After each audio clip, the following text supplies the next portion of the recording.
Coming up on today's San Francisco 49ers report, we're going to hit the latest Niners injury news after that loss to the Baltimore Ravens going into this second to last game of the regular season cross-country trip against the Washington Commanders and that early East Coast window. And I have some takeaways from this Baltimore Ravens loss in specific, talking about Brock Purdy. First, want to thank the faithful for supporting the show. We surpassed 106,000 subscribers during our watch party on Christmas, and make sure you subscribe for daily coverage of the San Francisco 49ers.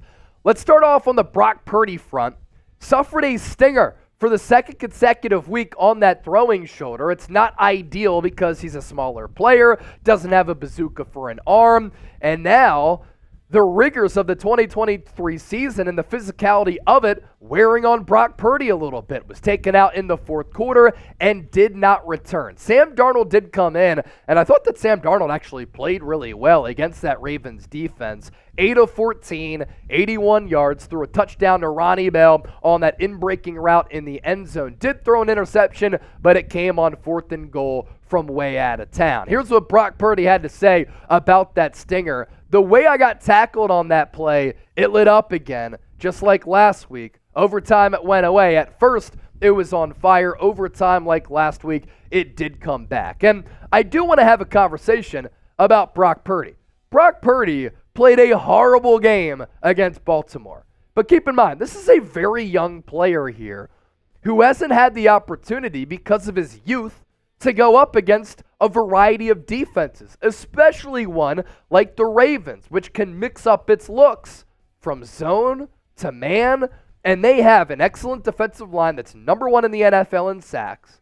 They have arguably one of the best linebacking cores outside of San Francisco in the NFL with Roquan Smith and Patrick Queen. They have excellent cornerback play, as we saw with all of the pass breakups that the Ravens had against the Niners' weapons. And then at that safety spot, they're really strong there, especially with Kyle Hamilton having the 2 interceptions of Brock Purdy. So I understand that Purdy did not play well on Christmas night, but bad games happen. And I don't care what quarterback you root for, what quarterback you like, what quarterback we're talking about. Whether it's Tom Brady, Joe Montana, Peyton Manning, Patrick Mahomes, John Elway, all quarterbacks have bad games from time to time. And Brock has played so well this year, outside of the 3-game losing streak after the 5-0 start, and outside of this Ravens game, that you can afford him a little bit of wiggle room, and this is a part of his learning process and his developmental process. 18 of 32, 255, no touchdowns, 4 picks. I get it. A rating of 42.5, not good enough in a big spot in what was deemed a Super Bowl 58 preview, but this is the type of performance that you can learn from. And by no means am I out on Brock Purdy after this bad game, because the explosive plays were still there. In the intermediate area of the field, Brock Purdy was still really good. He actually struggled on some of the short passes, which usually are a lot of the gimmies. And when Kyle Shanahan says, I'm not too concerned about the interceptions, then I think that you read into that. Because again, this Ravens defense is a hell of a unit. And sometimes we get caught up in, oh my gosh, the 49ers turned the football over 5 times. They played lackluster ball. We got to give credit to the Ravens here, who are a really legitimate team on both sides of the football, and they look to be bona fide Super Bowl contenders. Now, when Shanahan was asked about all of the interceptions, he went through all 4 of them, and Sam Darnold threw that 5th. Interception number 1, and I said this during the watch party, Shanahan admitted it was a bad throw and a bad decision. Purdy went through his reads, went through his progressions. Deebo Samuel was not the first read there.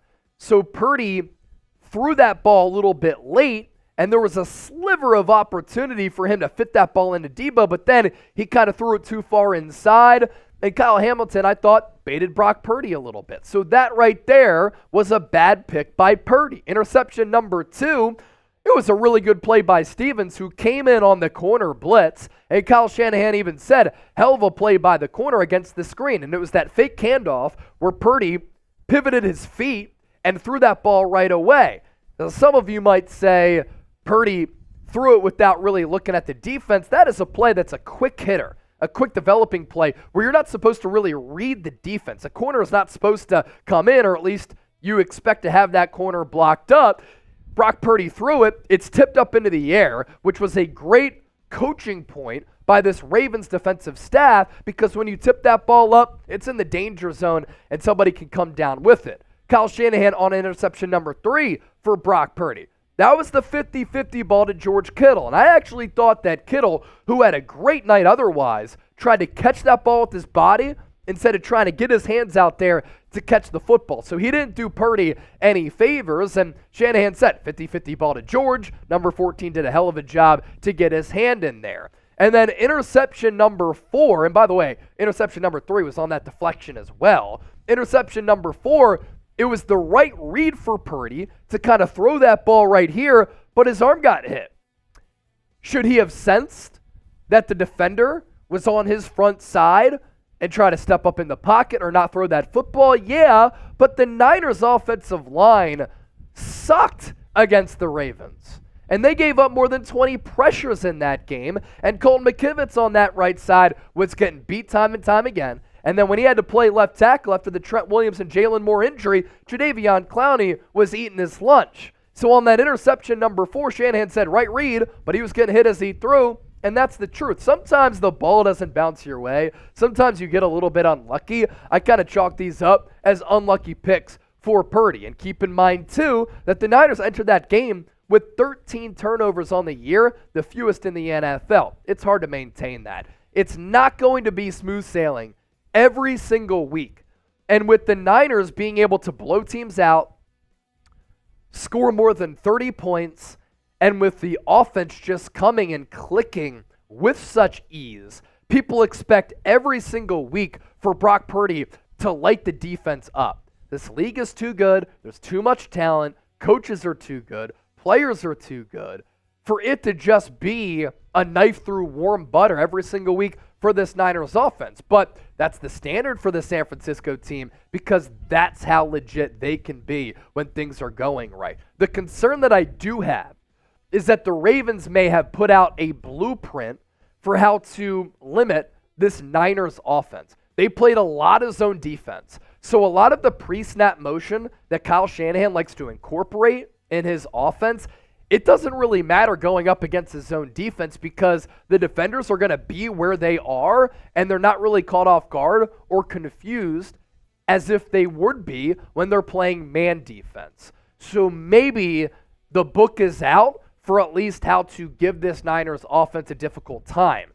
And another concern, offensive line, and San Francisco not playing well from behind. So do Purdy's interceptions, concern you at all?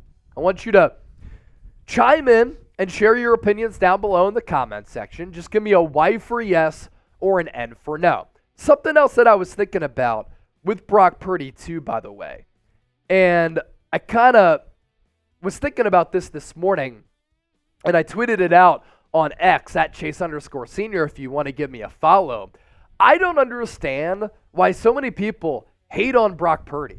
Like, usually people get behind an underdog story, but nationally, that's not the case with Purdy for whatever reason.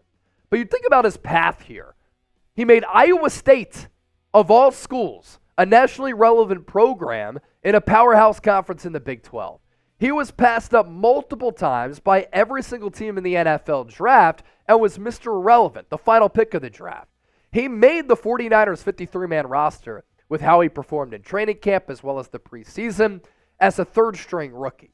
Then he had to step in as the starter in a playoff run after injuries to Trey Lance and Jimmy Garoppolo. And as a rookie, Brock Purdy went 7-0 as the starter before losing in the NFC title game against Philadelphia, where he got knocked out early with that elbow injury. He undergoes elbow surgery in March. He comes back way earlier than doctors thought he would and predicted to be ready for the preseason in week 1. And he's now 16-4 as a starter in the regular season. And going into last night, Mr. Irrelevant, year 2 player, was the odds-on favorite to win NFL MVP.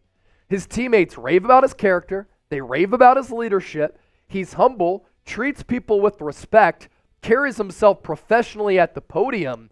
but many people are preying on his downfall, and they want to see him fail, and they're now celebrating him having a bad and fluky game against the best defense in the NFL. That right there is just weird energy, and I don't really get it. And some of the responses that I got, a lot of people don't like him because he looks young. What? We're really at a point where people are saying stuff like that? People don't like him because he was dropped into a Super Bowl contender. This dude earned his keep. He was doubted, overcame adversity, overcame odds, and just because he has a good surrounding supporting cast, people don't like him. It doesn't make a lot of sense. As I said, I tweeted those thoughts out. Tweets taken off at Chase_Senior. You can hit me up on Instagram at Chase_Senior. Shoot me an email, chase@chatsports.com. Coming up next here on the show, more Niners injury news that we want to get to, so stay tuned for that. But first, Prize Picks, our sponsor for today's 49ers Report. Get a $100 deposit match at prizepicks.com/CLNS and use the code CLNS.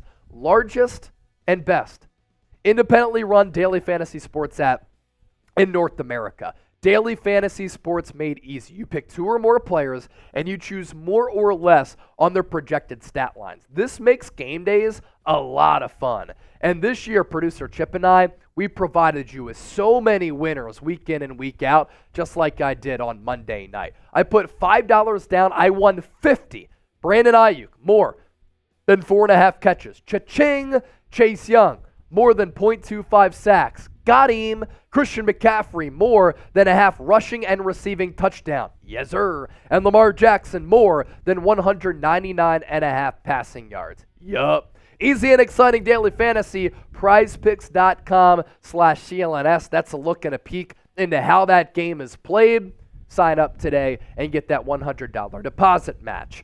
More on the injury front for San Francisco.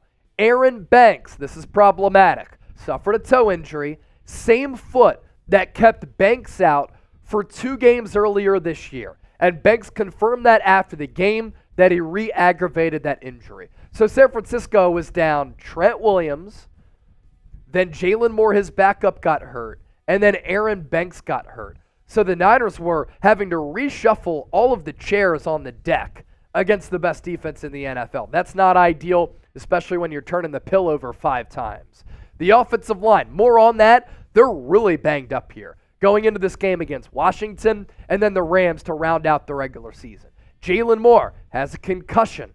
He was the one who replaced Trent Williams.